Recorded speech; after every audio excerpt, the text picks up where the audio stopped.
All you'll need is a Phillips screwdriver. Before carrying out any work, always turn off and eliminate power to your oven.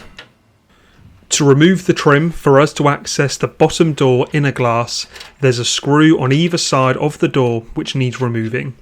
Remove these and pop them to one side. Remove the trim and also place this to one side. Carefully remove the existing inner glass from the bottom door. A quick warning, the door may begin to close due to the weight reduction.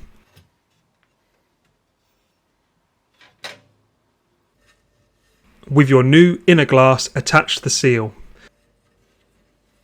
Then gently slide it into the oven door, making sure it's all the way in.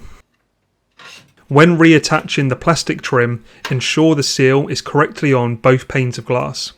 Also, make sure the fixing brackets are the correct way around for the screws. The hole that goes into the plastic trim doesn't have any thread. The hole that's left for the screw does.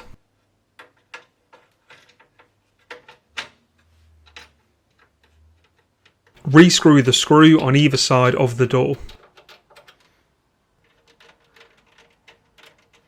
And that's it, your new bottom door inner glass is all set to go.